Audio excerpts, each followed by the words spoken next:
This is a Film Stories original podcast.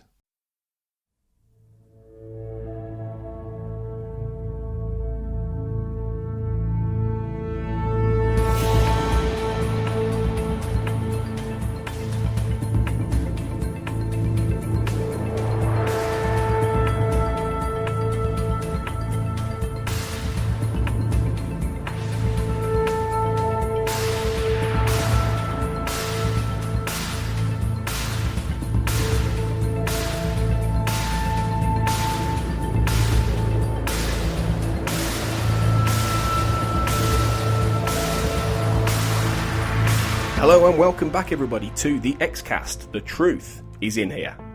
I'm your host Tony Black, and once again I'm very pleased to be joined by the podmaster of the always Smallville podcast. It's Zach Moore. Hi Tony, thanks for having me back. It's my pleasure. Yeah, I see the as we've just been discussing the Smallville podcast is going really well, isn't it? Yeah, it is, and it's a great time for Superman. You know, you can have a Supergirl TV series on, you have a Batman versus Superman movie in the theater, so I think it's really causing a lot of people to seek out other Superman media, and there is literally no more Superman media than Smallville.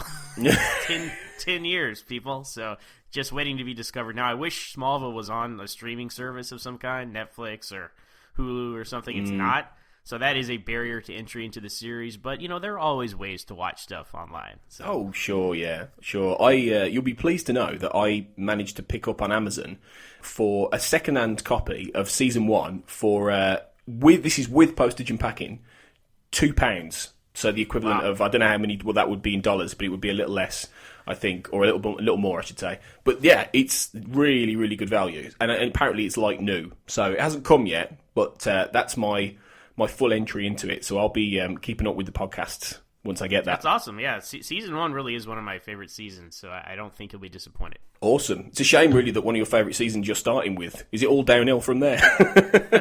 There are peaks and valleys throughout Smallville, we'll put it that way. Yeah.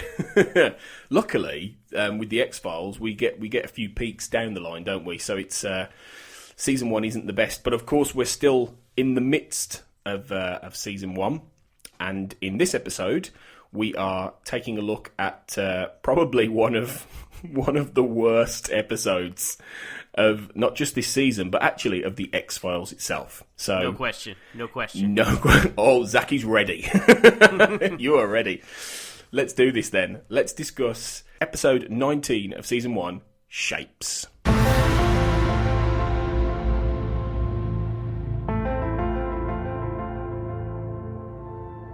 Shapes is the 19th episode of the first season of The X-Files, and it originally aired on April the 1st, 1994. Interesting date for that to be aired. I made a note of that as well. April Fool's Day, people. The joke is very much on us, I think.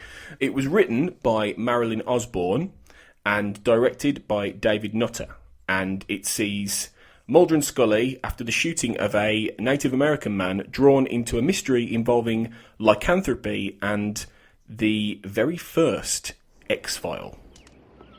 I'm not a killer. And I never meant to hurt no one. But I'm tired of my cattle being butchered 100 miles from the slaughterhouse. That's the 4th one this month alone. And who or what do you think was responsible? Look, mister, that cow looked like a piece of paper that had gone through a shredder. I don't know of no animal that could have done that. Then are you saying that a person or persons was responsible for this? I want to remind you that Mr. Parker is free on bond pending trial. He's willfully speaking with you solely in regards to this incident and not about any other pending litigation. So we can't talk about Mr. Parker's federal court case against the Trego Indian Reservation. That's exactly what I mean. Now, wait just a damn second. Jim, don't say a word. No, this ain't the time for that lawyer crap. I want to get this out in the open. You people think I went and killed me an Indian just because we're having an argument about where my land ends and their land begins. We want to settle that peacefully in court. Well, Joseph Goodensnake is dead with a wound from your shotgun to indicate otherwise. All I'm saying, it was no kind of animal that I know of. But it damn well didn't seem human neither that night. Take a look at my boy's scars. It was dark. And we heard a growl. We went out there to protect the cattle. I could have swore I saw red eyes and fangs. I thought my boy Lyle was... Look, nobody was more shocked and upset than I was to find out it was that young Indian boy. But if he was the one that was killing our cattle, I'm very, very sorry that we had to find out about it that way. But as far as I'm concerned, that's the end of it. Can we see the corral? I'll take you out there. Zach, I think I know what your answer's going to be here. But out of 10, what would you give Shapes? Gonna have to go with a 2. Oh, that's higher than I thought, actually. I know, right? I thought, should I give it a 1? But there are, believe it or not, there are a few episodes I hate more than this. Wow. So We got to get you back on for them. yes. That's kind of my deal on the XCast here. I'm the guy you bring in to talk about some of the worst episodes, which is fun. I enjoy it. I enjoy ripping apart things that I love. So Brilliant. That's it now. That's how it's going to work. Oh, that's fine. That's my lot in life. I'll take it. So why are Shapes a 2 then? I think mainly I'm really annoyed in fiction when you are ahead of the main characters. You know, you're like 5 steps ahead of them. Yes. In this entire episode, you know exactly what's going on. Yeah. But for some reason, Mulder and Scully don't. Scully, you can't really blame her because Mulder always keeps her in the dark. He never briefs her on these on these things. Everybody's like, Mulder, why are we really here? It's like, come on, you had all this time to brief her. But Mulder already is attuned into the werewolf thing, yet he makes no connection to the fact that, oh, look, these people were attacked by what Mulder believes is a werewolf. This guy was scratched. Clearly he's the new werewolf, but it takes them the entire episode to come to that conclusion. And that's just one of the many, many problems of this episode. But to me, that is the most frustrating one. Mulder and Scully are so not genre savvy, as they say, in this episode. And it's very frustrating as the viewer because you're just waiting for them to catch up to what you already realize as an audience member. Yeah, I mean, that's one of the notes I've got on this. In absolutely, we are always 1 or 2 steps ahead of both Mulder and Scully and the plot, especially Scully.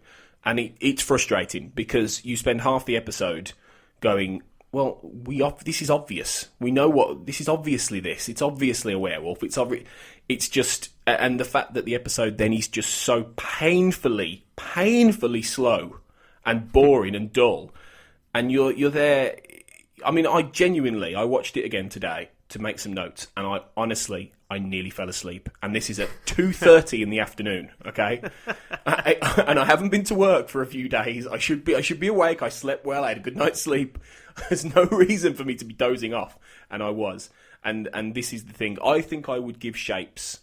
I'm gonna give it a 2.5 only because of the fact that I think it's relatively well directed in terms of how it looks. I think David Nutter is one of the better directors who's worked on the X-Files, and obviously did the pilot episode.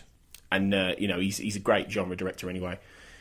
I'm sure he's done some Smallville. Yes, he must have done. Yeah, I recognize that name in the credits. Yeah. I think he does layer this with some atmosphere, but I think in terms of everything else, it is painful in how it's all put together. I agree with you on the atmosphere. That's probably another reason it's not quite in one territory. Yeah, yeah. That does elevate it a little bit for sure. Only slightly though. So yeah, out of purely being generous, I'll give it a 2.5. But maybe that will change as the more I get into this and the more I remember it. Originally, the development of the episode was that the network Fox wanted a conventional Monster of the Week story. They hadn't felt for a while there had been enough of a conventional Monster of the Week story, and they said, according to David Nutter, they said, we need a monster show. The masses want a monster show. So they did a monster show. I don't know which masses that was, really. Yeah, because at the time, I mean, we've discussed this on the podcast before, and now everyone seems to really love and gravitate towards the standalone episodes. But at the time, everybody just wanted aliens. Like, If it wasn't aliens and mythology, people were like, oh, one of these, because it didn't really count, so to speak. Yeah, exactly. Back then. Exactly. And I suspect that the network was scared of the fact that they'd put a show out there that could be different things, and it wasn't just an alien show. So they went, well, if this isn't just an alien show and you're doing lots of other things, do something people will understand. Do a werewolf, do a vampire. You know, and you know, not crediting the audience with enough intelligence that the X-Files can do things that maybe people haven't seen before.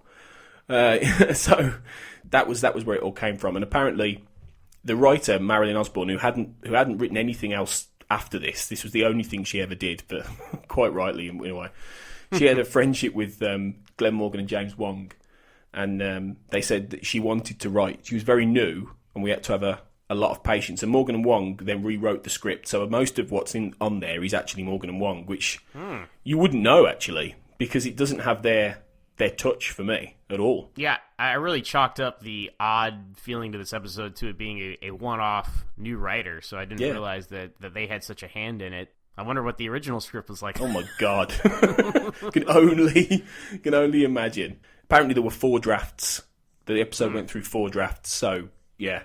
And David Nutter has said that he had a really difficult time directing the episode. He said that it was difficult only showing glimpses of the Manitou, the ultimate, you know, creature. Yeah, so what was the deal with that? Was that a budgetary choice or a budgetary constriction? Because I feel like if this were a better episode, we would be praising the fact that, oh wow, they really hid the monster and left a lot to the imagination, like if this was a good episode. But since it's a bad episode, it really sticks out, and you're like, hey, we never really saw the werewolf at all. Yeah, I doesn't, from what I can gather from what I've found, it doesn't seem to be a budgetary thing. You know, because if you look at the rest of it, there's no suggestion that they're necessarily cutting back. You know, there's quite a lot of locations used. Yeah. Some of the sets are quite decent. You know, there's no suggestion that it's a cost-cutting episode. But, I think the idea was, he said that he wanted to create an atmosphere that would make it as different as possible from other episodes. And that happened. Well, yeah, not in the right way. I really do think, and I said similar about Genderbender and about how that was directed by Rob Bowman, who's also a very good director on the X-Files.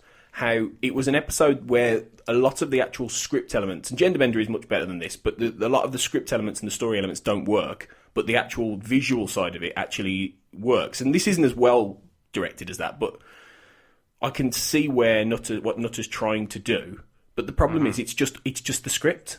Everything about it is just so painfully drawn out and leaden that. Well, and then you have the whole Native American factor, which is whenever the X-Files, and this goes on throughout the entire series up until the revival recently. Yeah. Whenever the X-Files tries to explore a non-Americanized Western culture, they just really fumble it, in my opinion.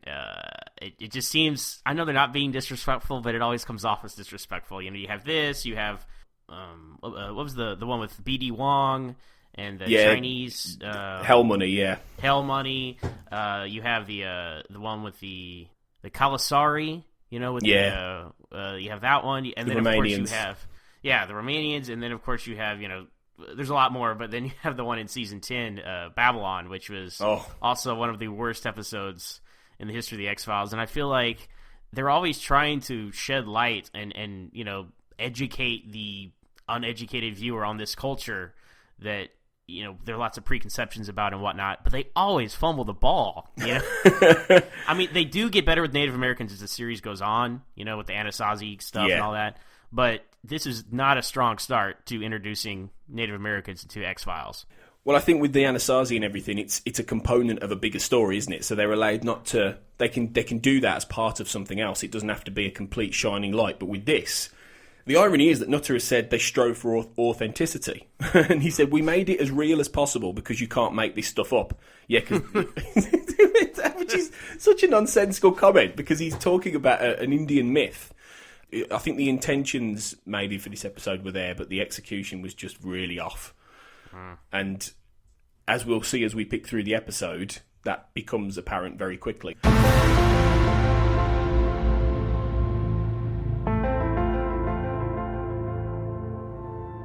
The teaser, I think, is pretty good.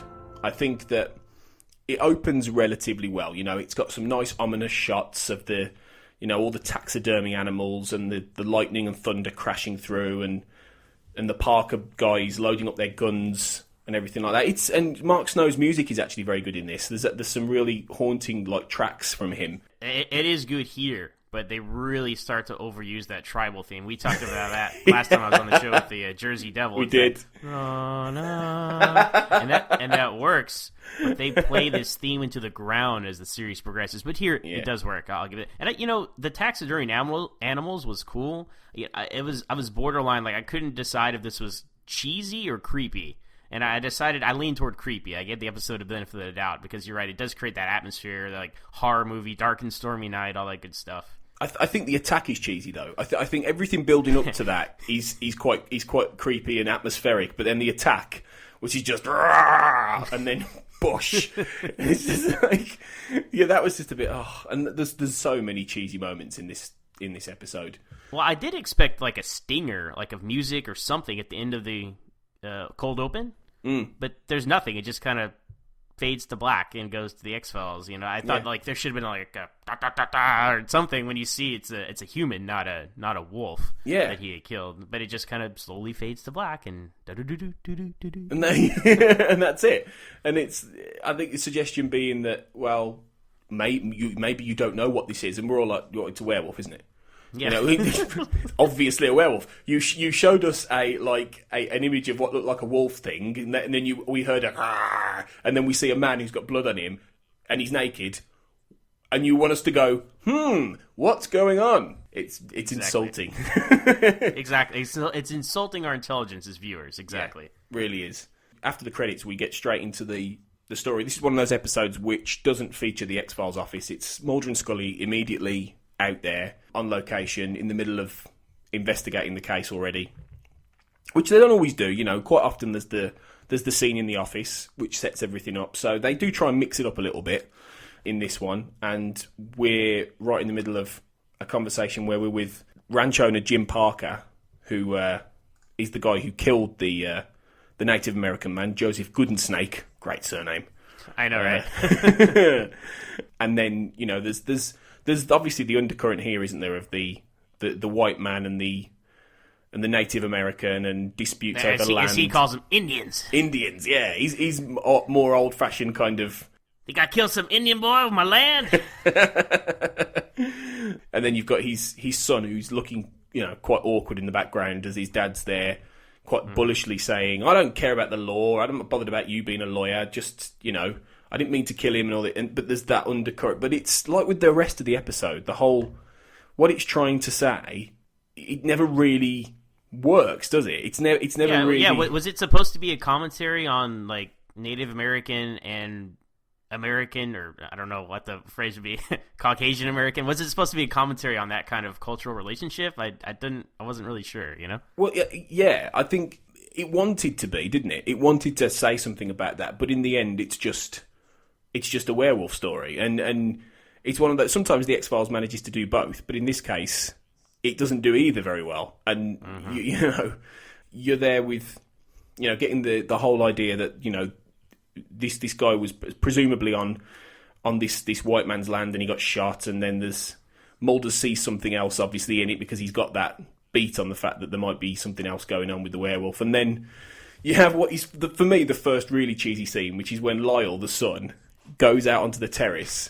Yes. And then he looks to the forest and goes, "I've got a real feeling of something creepy, and it's just in my bones. Don't you ever get the creeps?" Don't you ever get the creeps? I know, right? What a ridiculous line. It's like I'm totally with Scully on this, so she kind of flashes Mulder a look like, "Oh boy, one of these, huh?" Yeah. Well, it was this great exchange. She goes, "Don't you ever get the creeps?" And she goes, "The creeps?" And he goes, "Yeah, the creeps." I was like, "Oh my god, how is this made into the script?" It's so bad. It was just. I did make a note here. This is the first batch of episodes I've watched since season 10. Right. And Duchovny and Anderson look so young. They do. They look so young in this episode. They really do, don't they? Having gone back and watched these early ones, yeah, it's made me go, wow. They've aged. And they still look great today. Yeah. But it's just the fact that, like, wow, it has been over 20 years. Yeah. It's crazy. It is crazy. So, yeah, you've got that cheesy moment, and then they're heading, basically, they're starting to investigate what's going on. And, you know... Well, they're walking around the corral or whatever, and I couldn't figure out how long after the cold open this took place, because obviously the livestock is still there, and it's got like a tarp over it, and Mulder's walking around, and he finds footprints in the mud, you know, like a human, or they go... footprints in the mud, and they go from like werewolf-looking footprint to werewolf-looking footprint to human-looking footprint. So that's a red flag. And then he finds what looks to me like a sheet of torn wax paper, but apparently it's a piece of skin. And so it didn't look like skin, did it? It was no, at all. not at all.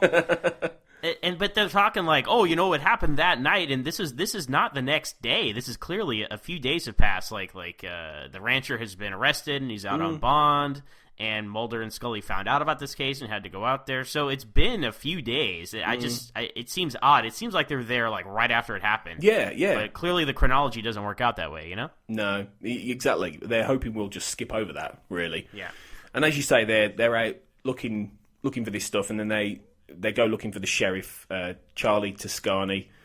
And, you know, this is, again, where, you know, shooting in Vancouver comes in handy, because you do get that sense of, that it manages to convey where they are. You know, it's very cold and rainy, and as I said, David Nutter does manage to give it some atmosphere even in the day, and the sets of where, you know, when they meet the Native American guys, when they go to that bar and they're looking for the sheriff, you know, it looks good, this episode, quite often. You get a sense of place as to where they are. And I do like that, in that, you know, it's just everything else that's difficult. And then there's when they get to these guys, there's the tension about the historic clashes with the FBI from the main Native American guy. Right, who calls Mulder FBI. Yeah. Yeah.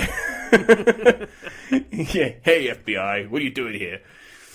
Which is just very... It's one of those episodes that's just trying to squeeze tension out of everything, and there's never any. Yeah, that's true. And then there's such a waste of Mulder's catchphrase here, because I forget exactly what the older Native American guy says, but he says something about, you know, you guys don't believe or whatever, and Mulder says, I want to believe. I'm like, oh, what a waste of the catchphrase. Yeah, I know. Just so throwaway. I was like, oh...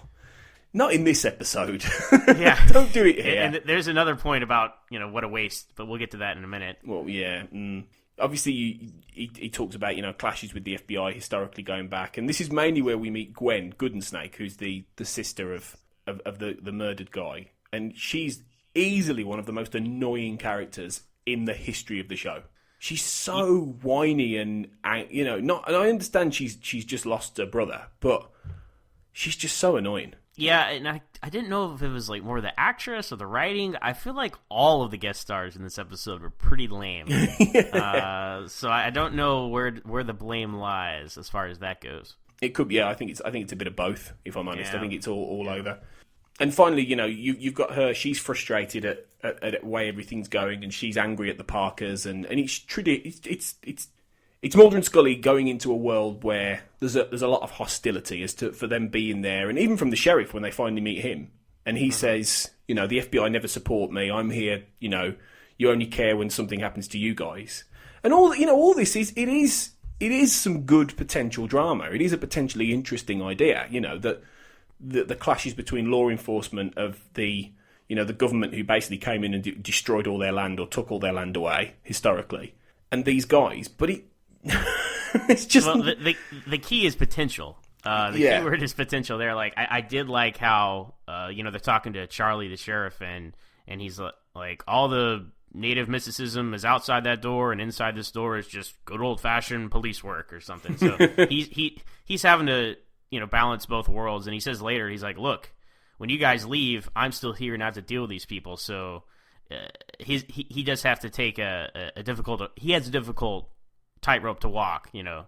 with all the Native American traditions and things of that nature. So, like you said, that's an interesting story idea, but it's all just gets lost in the mess of this episode. Yeah, no, absolutely. And I did like the fact that he won't let Scully autopsy on Joe because of the burial rites and the Indian traditions of the spirit and everything like that. And I thought I thought that was good. You know, the cultural aspects. You can tell that some research has been done. It's just so dull. You know, it's dull. If it were really boring, you know, if it was wrapped up in a more interesting story with more interesting characters, it might be better. But it's just so boring. Well, I did like how he didn't just give Mulder exposition right off the top. He's like, "Look, I'm not some park ranger to answer all your questions on Native Americans." Yeah, he did. He was quite often, you know, Mulder and Scully, they bump into law enforcement who just seem to be antagonistic for the sake of it. At least this guy had a reason for it. At least he has some internal conflict about it that's to do with his culture, and that's good. If there's one, he's probably one of the plus points of the episode, really. You know, I agree. if you can find any, he's one of the better things. He does do a Lost line at one point. How familiar are you with Lost? Not very much, no. But what does he say? He does say, "Don't tell me what I can't do," in a very sort of Terry O'Quinn, John Locke way, which made me laugh. Don't tell me what I can't do.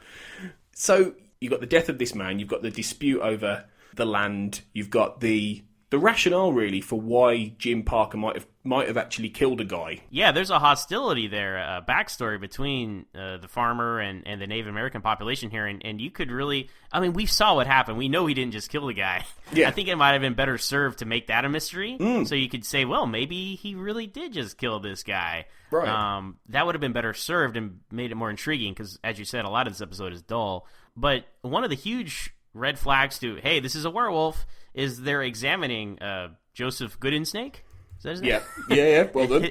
His body, and he has canine incisors that are like grown out, as if he was like midway through transformation when he was killed.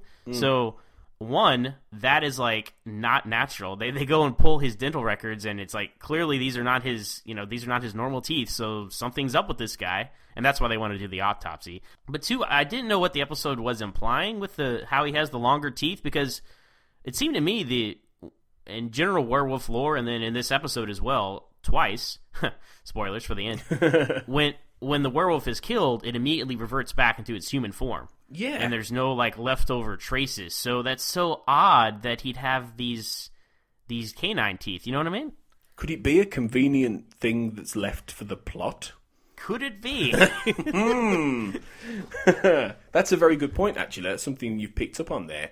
That's true. There's a lack of consistency with the werewolf lore here, which is... Well, there's a lot of lack of consistency with werewolf lore, but yes, here for sure. I mean, it's a clue, and it makes them want to do the autopsy, and which they're denied, and that adds another layer of drama. So I guess without that, they would not have requested the autopsy. But another huge thing is you see that he had been scarred by an animal. He has a huge, claw mark on his chest, and that happened a long time ago, apparently. So, once again, Mulder being familiar with werewolves and thinking in the werewolf frame of mind going into this, he should have immediately thought, oh, this guy was scratched by a werewolf. Yeah. He was the werewolf. He scratched the farmer's son. He must be the werewolf. Now, like, I'm thinking, come on, Mulder. Like, step your game up. And that's just, not just being in, because obviously he has a whole files of backstories of lycanthropy and werewolf stories and all that, but just being aware of, like, media, exactly. Stories, you know. And if anyone's going to be aware of it, it's Mulder. I mean, and because he then shows Scully all this stuff about the Lewis and Clark expedition in the 1700s, who encountered all this kind of thing, and shows her the very first X-File, which is a nice touch to actually bring some history into it. But it's so wasted in this episode. Well, why is this the first X-File? Yeah, couldn't I don't know. It didn't have to be aliens, but would have felt more appropriate if it were aliens. But just to have it wasted on this bad episode and this lame story, like the very first X-File from Edgar J. Hoover, it's just, oh, really, this one? They do at least, if not retcon this, they do at least do a little bit of damage limitation to that, don't they? Later on with all the Arthur Dale stuff in the and in episodes like Travelers in season 5, where we get into much more about the very first X-Files investigations, which are more connected to the mythology and things. So there's a little bit of damage limitation done there, but this is still in canon the first X-File that was opened. And yeah, you think that's a bit rubbish. You know? And again, it's the suggestion that this is, in their eyes, this is a far more interesting story, I think, than we think it is. You know, yes, that's the problem. That's exactly the problem. They think they're being so clever, right? Yeah. Oh, this will be good. Let's throw some history in there. So, we're bored enough already. You know, you don't need to. You get to the funeral then of Joe, and this has to be the most protracted sequence I've ever seen in this show. There's nearly about 10 minutes here that is devoted to this funeral. The setup. Mulder nodding to Native American men that he's here, you know, stuff like that. And then one of the scenes that makes me think that this could so easily have been a parody. In that, at one point, when the Sheriff Charlie turns up and Mulder talks to him, and he's just asking him a few questions, he turns to him and he says, "Sheriff, do you believe in shape-shifting?" And he goes, "This is a funeral." And I laughed out loud. I did too. Like, what an absurd response to that question. Because Mulder's face is just a little bit like, and then he just turns away. And I thought, oh God, this is so close to Darren Morgan, but it doesn't know it. You know? Yes, exactly. It was just, in the hands of Darren Morgan, this would have been a classic episode. Yeah, it could have been. It could have been really funny. Well, did you notice that it's daylight when they're there? You know, Mulder and Scully are in their car, and he's finally telling her why they're there. Like, Mulder, why are we really here? And he dumps all that X-Files history exposition. And then they get out of the car. They continue their conversation.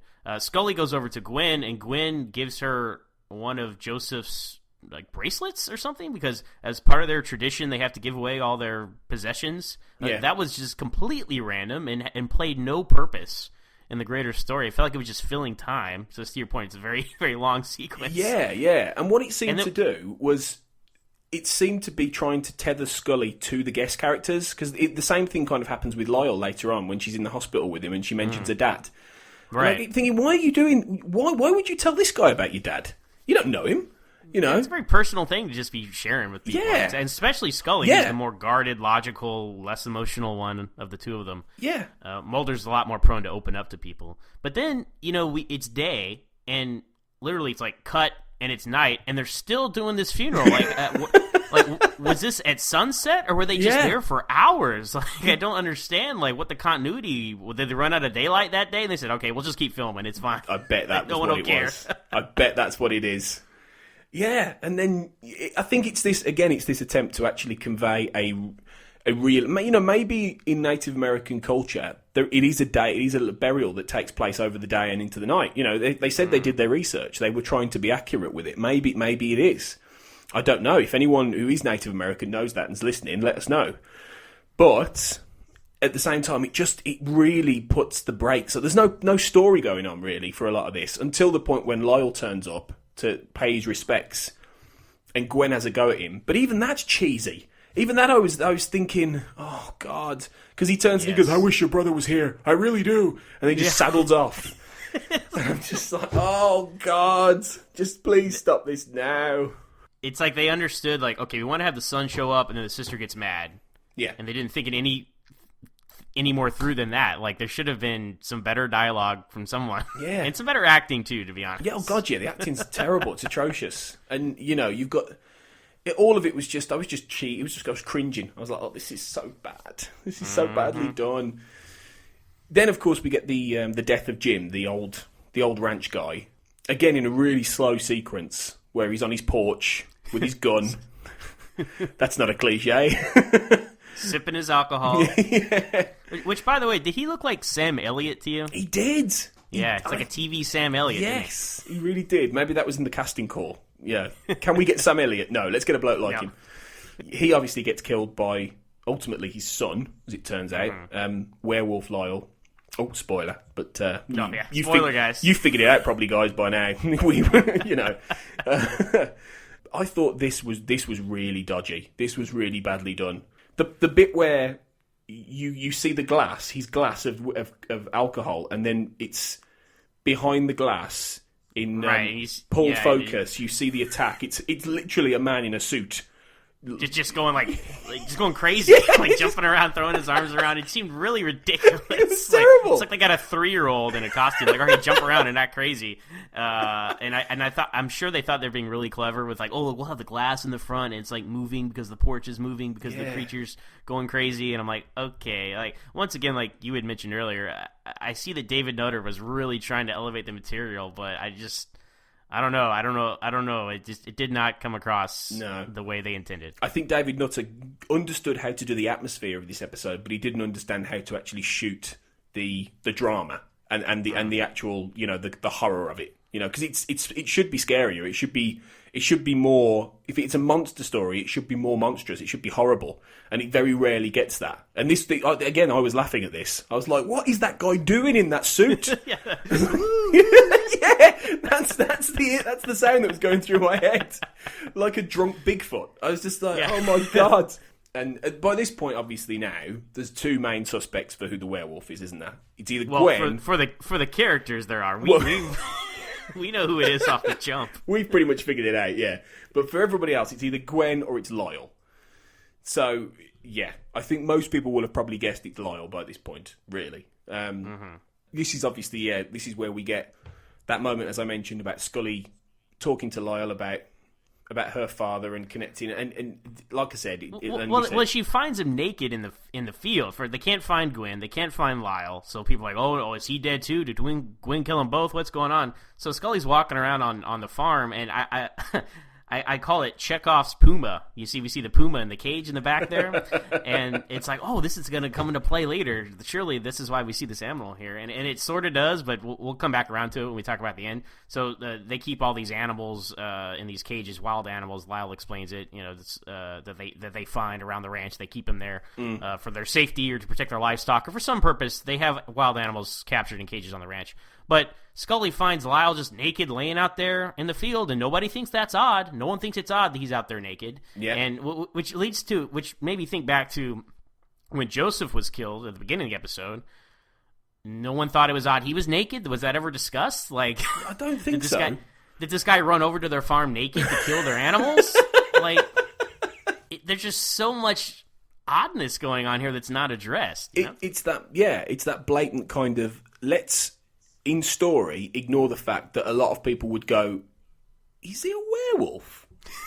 Because they've seen... I know it's absurd, but they've seen movies, they've seen TV shows, they've seen, they know about... Everyone knows what a werewolf is, and most people know that, the whole myth of it, that a man, if he turns into a werewolf, he turns into a werewolf, and then when he's turned back, he's naked. You don't turn back with your clothes on. It's just, you might in your head, as daft as it sounds, go...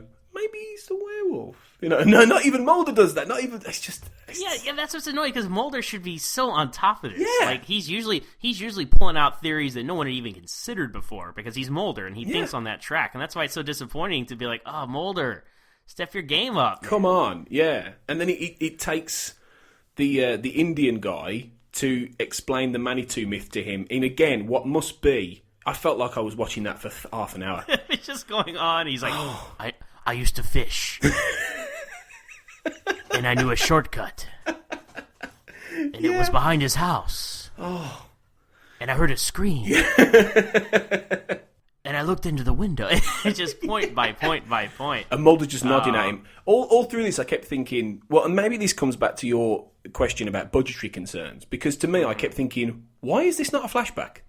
Why are we listening to this guy? Why are we not seeing some visuals at least? I mean, the X-Files didn't. That was kind of rare. They did flashbacks, but we could have seen at least some visuals to go along with it. Instead of necessarily a flashback, but maybe some visual stimuli to show that going on. It was just three guys sitting in a room around a fire. Wait, did you notice the wall behind him had all these the same picture of a Native American, like a poster, plastered 30 times on the wall? No, I didn't.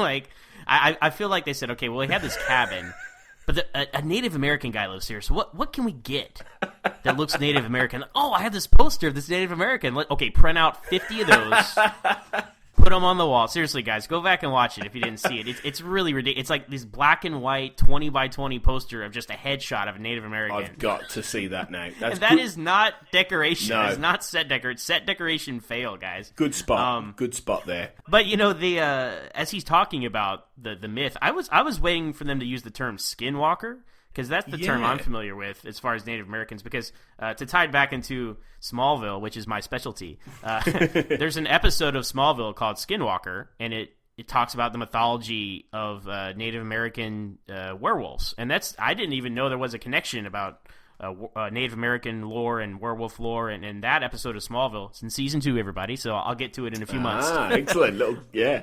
Little plug for myself. plug. Always hold on to Smallville.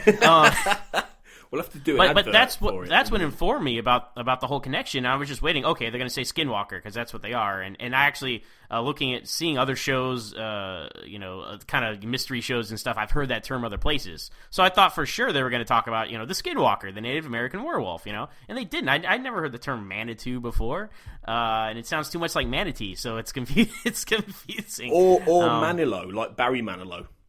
That's what I kept thinking. Barry Manitou. He's like a cover act, the Native American version of Barry Manilow. He's the cover act. Oh my god, he's the on the Native American casinos. He's the Barry Manilow impersonator.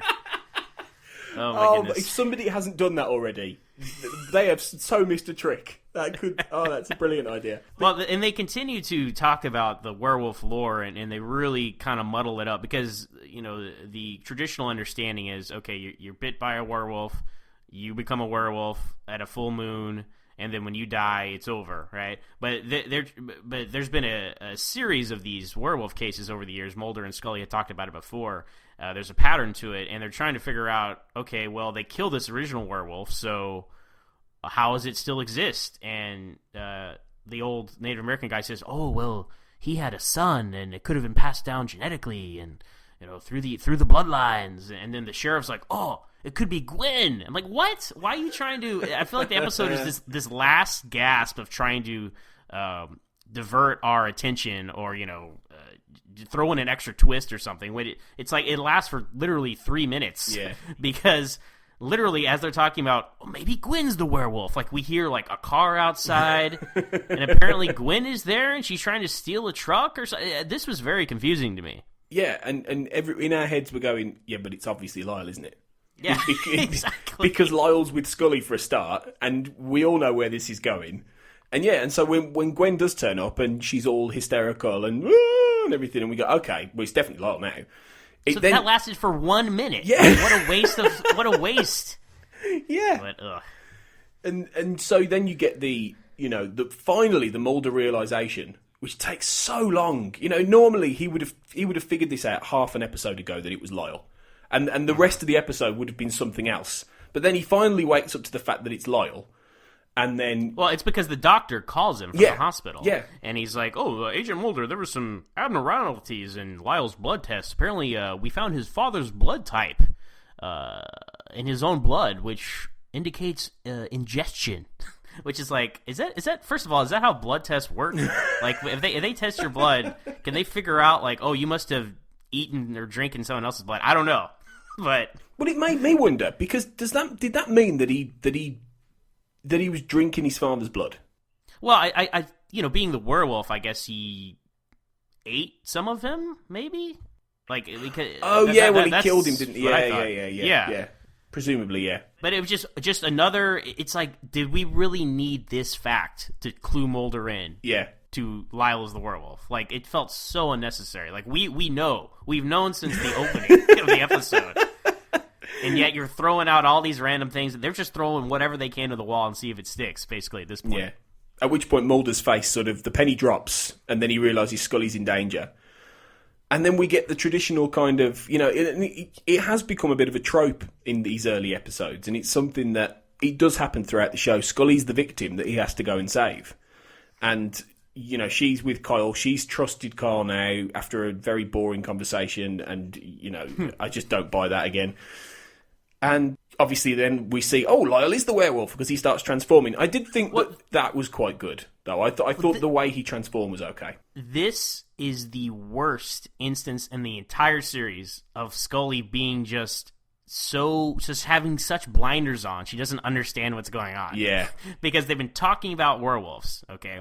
And Lila, you're right, the transformation is pretty... It reminded me of, like, American Werewolf in London. Yeah. That's probably one of the best werewolf movies there are, but it reminded me of that. You're right about the transformation, but...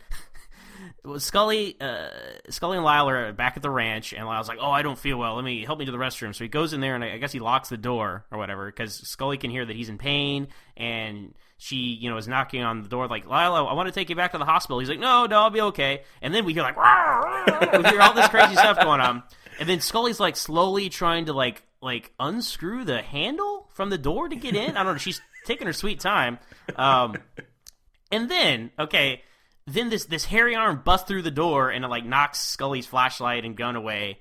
And we don't know what happened, But then later on, Scully says like, I don't know, me and Lyle were in the house, and then something jumped us, and I just don't know what happened. Like, listen, Scully, this is what happened. He turned into a werewolf. Yeah, she says it was a mountain lion. And at which point I went, come on, Scully. Because that's the Chekhov's puma. We saw that puma in the cage outside earlier, and then we see it later. Okay, because Scully and the sheriff show up. Scully, Mulder and the sheriff show up, and they're looking around the property, and we see that the puma is still in the cage. Okay.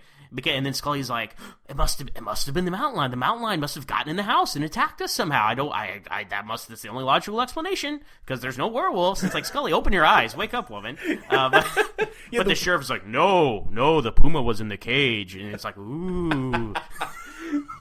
Oh God! And you're like, oh, come on, Scully, come on. She's smarter than that. Like, she is. Anyway. And this is you're absolutely right. And this is the problem that the show has when it has to try and when the storytelling isn't good enough to actually make her skepticism compelling.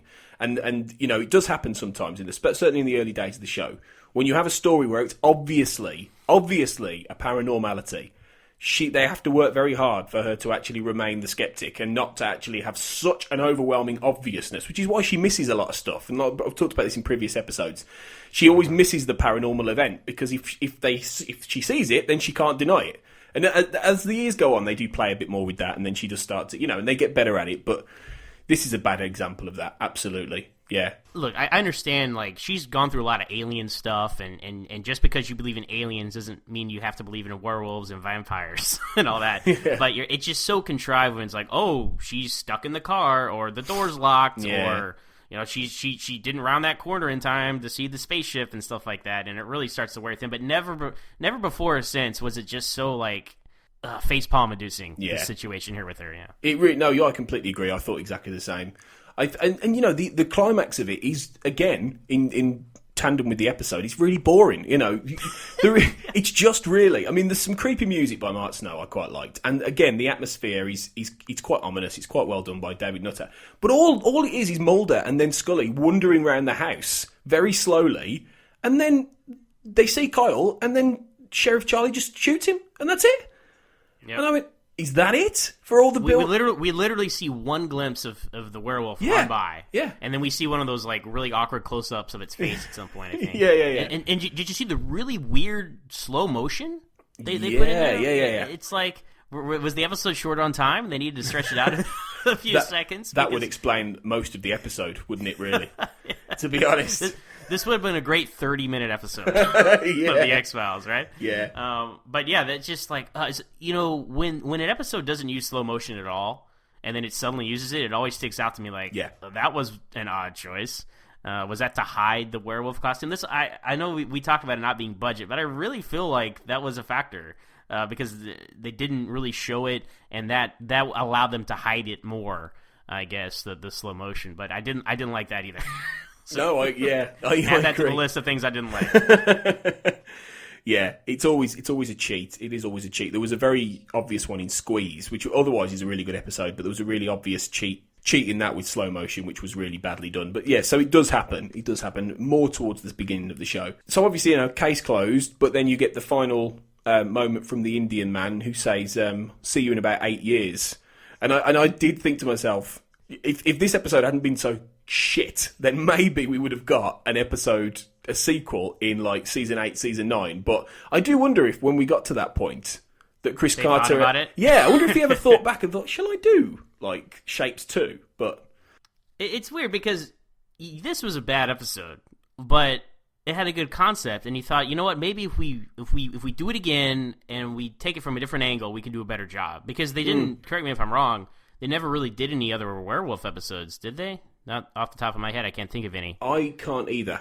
No. Other than Mulder and Scully with the Weremonster, Yeah. which is excellent, in a completely different category. And in great Darren Morgan fashion, a complete inversion of the whole story concept. But yeah, I'm really of two schools of thought on it. Like, yeah, this was horrible. Let's never talk about it again and never reference it. But then it's like, okay, we had an interesting idea here that we completely botched. We can maybe salvage it, for 8 years later. And Mulder says, he says, see you in 8 years, FBI. And Mulder says, I hope not. And I said, yeah, you and us both, Mulder. You and us both, buddy. Yeah, that was the prevailing thing at the end. Please no. If at that point, if I'd been watching that when it first came out, I'd have gone, I don't want the show to run 8 years if this is what we're going to get. And even the last shot is really boring, of just the car driving off and then the... Yeah, that's what makes me think they ran... There it is, there's the theme. That's what makes me think they ran short. They're like, okay, so we'll have Mulder will drive off, and then we'll fade to the car driving on the road, and then we'll fade to the mountains. With a final little... Yeah. It's so cheesy. Yeah. It's so stock sound effects and stock footage is how this episode ends. And the... thing. I wish they truncated a few things so we could get Scully's case report on this episode. I would have loved to hear her debunking it in her case report, as she so often does in these early. She's sitting at her computer, and although Agent Mulder believes it was a werewolf, clearly it was. Yeah, really. It was. Tell us what it was, Scully. It was a mountain lion, which yeah. No, it wasn't, Scully. Just stop. But just stop would have been a good way of describing this entire episode. If we could have been there when they were making it, just stop. Just don't bother. Yeah. Move on to the next one. Just leave it. Please. And I would advise anyone to, if you've sat through this episode and if you've listened to this episode, you will have more than likely watched Shapes. Just tell anyone else not to. Okay, if they're going to start watching the X-Files, there are some episodes that it's okay to skip. This is one of them. Okay, just don't skip the podcast. That's fine. Listen to us talk about it. Just don't watch the episode. We watch it so you don't have to. Exactly. Exactly.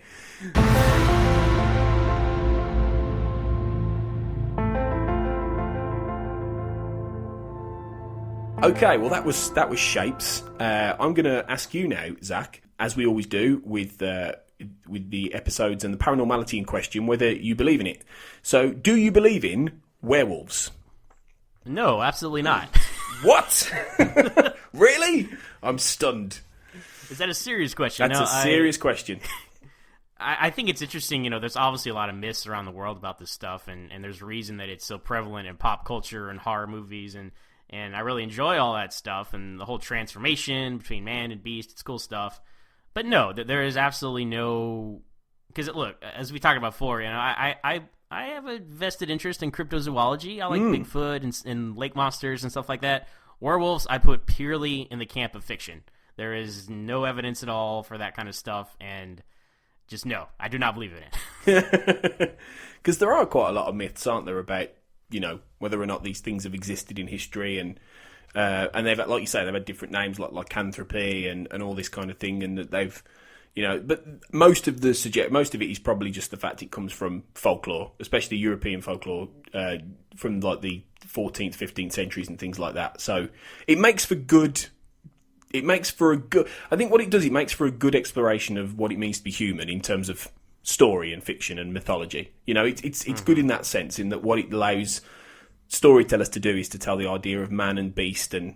And it's been adapted by... The beast within and all that. Yeah, kind of yeah. And it's been adapted for all kinds of things from, Jekyll and Hyde all the way up to the Hulk, and it's the same kind of idea, really, of whatever's lurking inside.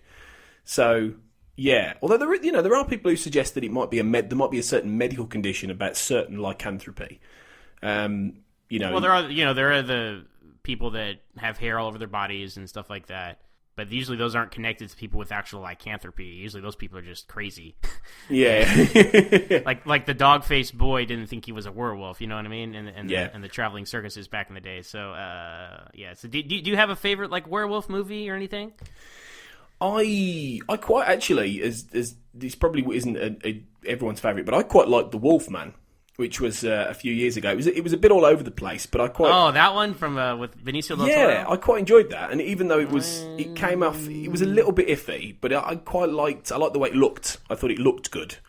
I mean, that was a Joe Johnston movie. Yeah. So he's pretty hit or miss. But honestly, I was kind of disappointed in that one. It had Hugo Weaving in it. I'll give it that. He was cool. Anthony Always love to see Hugo Hopkins Weaving. as well, yeah. Anthony Hopkins, yeah. Yeah.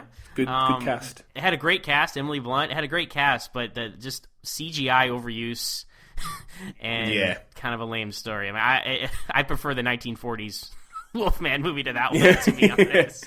No, I know. I haven't seen that one, to be fair, but no, I'm sure. Oh, yeah, you got to go back. It's one of the classics, man. One of the horror classics. I need to look that up. It's one of the movies Mulder would be laying on his couch watching late at night, so you definitely should check it out. When he got back home from investigating Shapes, the Manitou, he put on some Barry Manitou on the soundtrack. And then, what's your favourite werewolf movie? Have you got one? I would probably go with American Werewolf in London. That is a good one, actually. It's one of my dad's favorite movies, so I kind of grew up watching it, so I have an affinity to it. And it's kind of self-aware, you know. It's a little tongue in cheek at times, so I like that. As many of the best episodes of the X-Files are, it's like, look, this is an absurd concept. We're going all in with it, and just come with us. Yeah. So I like that approach to it.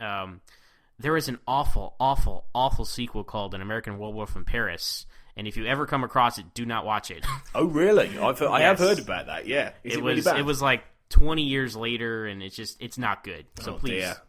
Much like this episode, avoid it at all costs.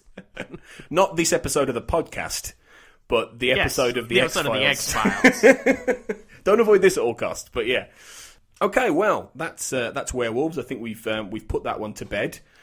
Let's move on and do everybody's favourite part of the show, the X quiz. So, Zach, you currently your 4 score, and it was equalled by Wayne Talbot in Genderbender. You're 4 out of 6. Also, I gotta get 5 now to keep my crown. Are you ready for 5 questions and a quote on Shapes?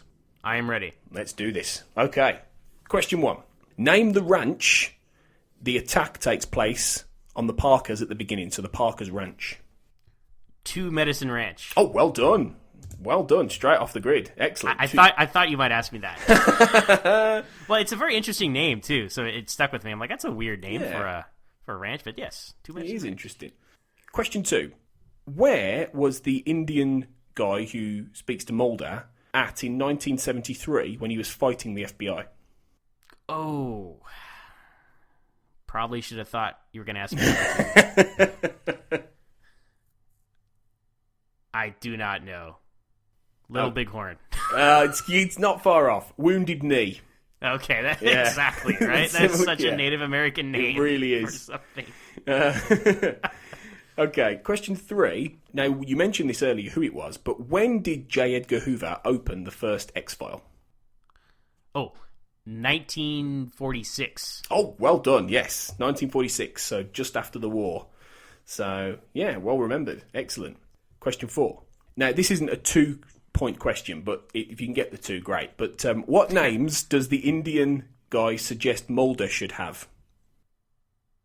Oh, Running Fox. Yep. And I think, was it Sneaky Fox? Oh, well done. Yeah. And then Mulder says, well, as long as he's not Spooky Fox. Yeah, I like that. That was quite a good line.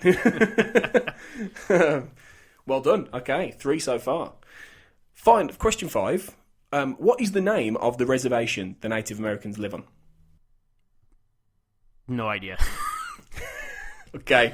I'm not even going to wager a guess because I'll sound like a bad person. Let's avoid that. Trago, the Trago reservation. All right. Okay, if you get this, you can equal your 4. So this is for the quote. Okay, so, as ever, who said it and what scene was it? So, here we go. They told me that even though my deodorant is made for a woman, it's strong enough for a man. That's Mulder in the Native American bar when he comes in. 'cause they smell him, basically. Yeah. That is quite good. I quite like. There are some odd good line in this episode. I will give you that. That was the whole advertising campaign for, I don't know, was it like Right Guard or whatever back in the 90s? That was part of their commercials. So that's why he says that promotional tie-in. Yeah. Yes, and I remembered that distinctly because of that. Product placement. I would bet you that's Morgan and Wong there in those kind of lines. You can imagine them adding a few things like that in a rewrite. So, okay, 4 out of 6. You've done well again, Zach. That's pretty good. Okay, Alrighty. It's pretty good. Well done.